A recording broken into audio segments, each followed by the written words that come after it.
Alright everyone, today I'm going to be showing you the fastest way to get the Radiolarian cultures which are required to forge weapons in the Curse of Osiris DLC in Destiny 2. So Brother Vance here on Mercury right now is selling items called Lost Prophecies. Lost Prophecies in various verses need concentrated Radiolarian cultures in order to be unlocked and then forged over there at the forging table into different guns. And these are some of the coolest things about the DLC that we have right now. Now, as you can see, the easiest to acquire are green Radiolarian cultures, and you need 10 of these to upgrade into one blue concentrated version, and then you need at least one for most of these different Lost Prophecies, sometimes two. Now, these are actually kind of difficult to get. They're listed as being acquired from public events and chests, but there are better and worse ways to acquire them, and I'll be showing you right now the fastest way to get them to unlock your new weapons from the DLC. Okay, step one is to go to the tower, or rather the traveler, go to Cade 6, and from him you're going to purchase the special treasure maps that are for the European Dead Zone, the EDZ.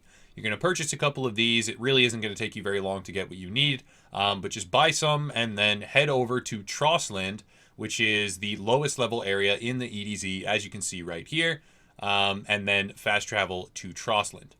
Now, it feels like a lot of the game takes place around Trossland, but that is because there's a lot of different activities. So once you're here, you're going to be going in kind of a square formation. You're going to run to the left, you're going to check, you're going to see if there's any chests, you're going to jump up here. Now, I forgot to pop my my item at this point, which will show me where the chests are, but make sure that right as you get to Trossland, you're popping your scout report for the EDZ. Once you've popped that, it's going to highlight the chests that are within about 15 to 20 meters of you. So as you can see, there's still none here. I'm going to run off down to the side, and you're just going to be going in a square around the church in order to maximize, the number of chests that you can find. And the cultures, the green versions of the cultures, do drop from all of these chests. But not only that, this is not the only thing that you're going to be keeping an eye out for, and it's not the only thing you're actually going to farm from this. You're going to be getting EDZ tokens, which is going to contribute to the further release of the masterwork items. You're going to be able to get a ton of EDZ tokens and then turn them in, save them this week until next week when the masterwork items are there, and then turn them all in, which is also going to give you special gear. It's going to be able to give you better versions of gear. It can raise your power level if you're just starting out or if you're starting a new character. So this isn't just to farm the cultures. It is also to farm quite a few things and is very efficient at farming quite a few things. But it is the fastest way to get the cultures. Now, you're not going to get a culture from every single chest. You're maybe not even going to get one from every single run through. But there's a lot of other bosses and events in this area which will contribute to getting them. So once you've looted all the chests, even if you don't get any, just fast travel back to the church again and start the cycle over.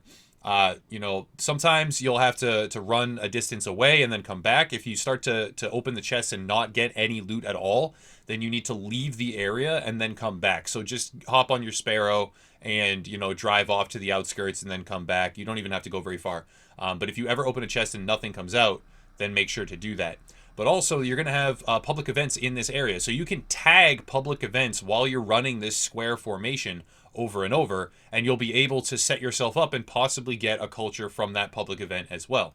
Not only that, there is also this boss, the captain boss, that is in the lower part of the left-hand side building when you're walking towards the church. If you kill him, he'll spawn a chest. That has a chance to also drop a culture, and it will also drop you an EDZ token, so it's dynamite for farming EDZ tokens overall. If you're trying to get like Hawthorne's Field Shotgun or something like that, this is the best way to get that as well.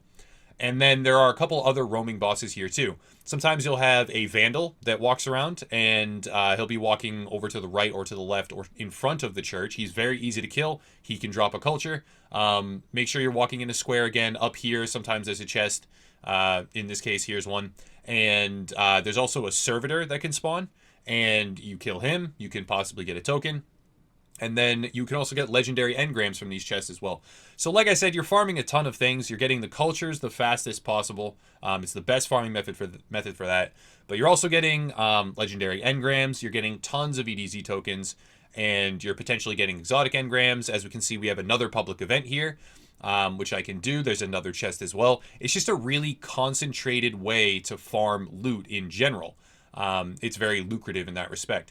Now, I'm going to time-lapse a little bit of it here just so you can see the end result, because I do get a culture from this public event. But I'm not really going to stretch this video out. You kind of know how it is. It's very simple.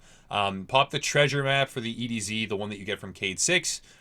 Simply run in a square and fast travel every time you finish the square after scouting for all the chess pieces. Kill any bosses that you see. Complete a public event if it's there. It's always a glimmer extraction there too. And that's a very easy public event to turn into a heroic version and then get the rewards from, the boosted rewards. So make sure you're doing that. If you ever open a chest and it does not give you any loot, that's a recently implemented system that Bungie put in to kind of compensate for people, you know, getting stuff too quickly. Simply hop on your Sparrow and travel away, drive to the outskirts, and then come back. It's just as fast as fast traveling to Trostland again. So hop in your Sparrow, leave, come back. That'll reset everything, and then you can start it up again. So here's another heroic event, just 5 seconds later after I completed the other one. And there's also a chest, so I can run up here and grab that. And in the end, it's the fastest way to get the culture. So I'm going to stop harping on. Thank you for watching, guys. I'll try and keep pumping out the content, keep pumping out guide videos and various other tips and tricks for this and many other games. I'm looking at a couple of titles and getting early access to a couple in the near future. So if you want to support Upper Echelon, please check out the links down below. There's a ton of ways to support if you're interested in that. And thank you for sticking with me. And as always, have a nice night.